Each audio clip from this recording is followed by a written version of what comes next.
America, get ready for a shock. Experts are sounding the alarm. Our store shelves could be empty soon. This isn't about a pandemic or a natural disaster. This time it's a man-made crisis, years in the making. We're talking about a massive breakdown in the system that brings us everything from clothes to cars. This is a supply chain crisis, and it's about to hit us hard. Think about the last time you walked into a store. The shelves were stocked with endless choices, but that familiar abundance may soon be a memory. The reason? A trade war with China that spiraled out of control. New tariffs, political tensions, and a pandemic hangover have created a perfect storm. The goods we rely on are stuck on ships or piling up in ports, unable to reach our stores.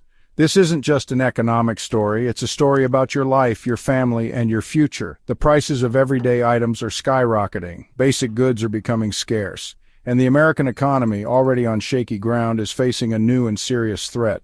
The warning signs are everywhere, and they're impossible to ignore. But amidst the alarming headlines and expert predictions, there's still a glimmer of hope. Understanding the problem is the first step towards finding solutions. Let's unpack this crisis piece by piece and explore what we can do to avert a full-blown disaster. To understand this crisis, we need to rewind the clock. For years, the United States and China have been locked in a trade war. It started with tariffs, taxes on goods imported from China. The idea was to protect American jobs and businesses, but like a game of chicken with no winners, both sides kept raising the stakes. These tariffs started small but quickly escalated. Now some goods face tariffs as high as 145%. That means American companies have to pay way more to bring in products from China. And who ends up footing the bill? You guessed it, American consumers. But tariffs are only part of the story. The COVID-19 pandemic exposed just how fragile global supply chains really are. Lockdowns and disruptions in China, the world's manufacturing hub, sent shockwaves through the global economy. And as the pandemic dragged on, it exposed another vulnerability: America's over-reliance on a single source for so many essential goods. Here's a sobering fact. The United States imports a staggering $438 billion worth of goods from China every year. That's everything from clothes and toys to electronics and car parts. For decades, American companies have relied on China's vast manufacturing capacity and low labor costs. But this dependence has come at a cost. Finding new suppliers isn't like flipping a switch. It takes time, money, and a whole lot of logistical juggling. Building factories, training workers, and setting up new shipping routes, it's a long and complex process that can take years, not months.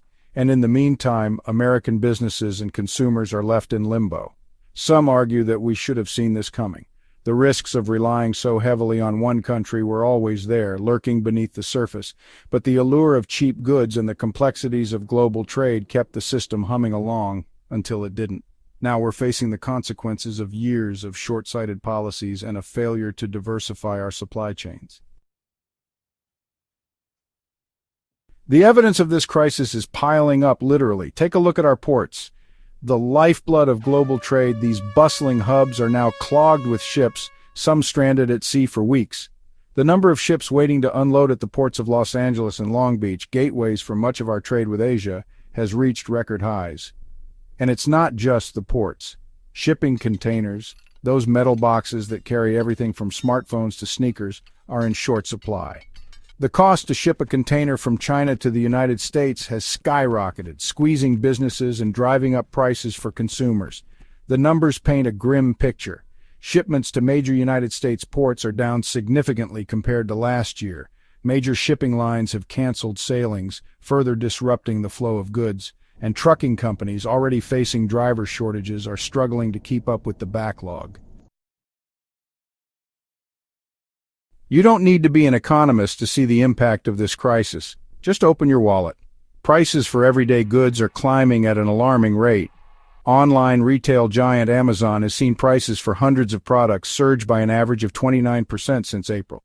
And it's not just online. Walk into any Walmart, Target, or Home Depot, and you'll see the same story unfolding. Retailers, caught between rising costs and dwindling inventories, are facing a difficult choice: raise prices or risk running out of products altogether. Many are choosing both. Some are even canceling sales and promotions, unable to offer discounts on goods that are in short supply. This isn't just about tightening our belts, it's about a fundamental shift in the way we live. The era of cheap goods, a hallmark of the globalization era, may be coming to an end, and as prices continue to rise, so too does the anxiety of American families already struggling to make ends meet. So what exactly is running out? The short answer is a lot. The products most at risk are those that rely on complex global supply chains and have limited domestic production. Think about the things we buy every day: clothes, shoes, toys, electronics, even some food items. The auto industry is also feeling the heat. Many car parts, particularly electronic components, come from China. Automakers are warning of production slowdowns and potential plant closures if they can't get the parts they need. And that means fewer cars on the lot and higher prices for those lucky enough to snag one. This isn't just about inconvenience, it's about the erosion of our quality of life. The ability to buy what we need when we need it is something we often take for granted. But this crisis is a stark reminder of just how vulnerable our modern way of life really is. The alarm bells aren't just ringing in our homes and businesses, they're blaring in the halls of power. Business leaders and economists are sounding increasingly dire warnings about the state of our supply chains. The U.S.-China Business Council, a group representing major American companies operating in China, put it bluntly, "Starting in a couple of weeks, we are just going to start running out of stuff." CEOs of major retailers, including Walmart, Target, and Home Depot, have reportedly met with President Trump, urging him to take action to avert a full-blown crisis. They warn of empty shelves, lost sales, and irreparable damage to the American economy. The message is clear. This is not a drill. This is a real and present danger that demands immediate attention. The question now is, will our leaders heed these warnings and take the necessary steps to avert disaster? The impact of this crisis extends far beyond empty shelves and rising prices. It's sending shockwaves through the entire American economy, threatening jobs, businesses, and our long-term economic health. The trucking industry, a critical link in the supply chain, is facing a perfect storm of challenges: driver shortages, rising fuel costs, and a decline in freight volumes. Small businesses, already reeling from the pandemic, are particularly vulnerable. They often lack the buying power and financial reserves of larger corporations, making them more susceptible to price hikes and supply disruptions. Many are facing impossible choices: raise prices, cut costs, or shut down altogether. This crisis is a stark reminder that our economy is not an abstract concept. It's the sum of millions of individual stories, of businesses large and small, of workers and families struggling to make ends meet. And when one part of the system breaks down, the effects ripple outward, touching every corner of our lives. So what happens next? The answer, unfortunately, is complex and uncertain. There's no quick fix for a crisis of this magnitude.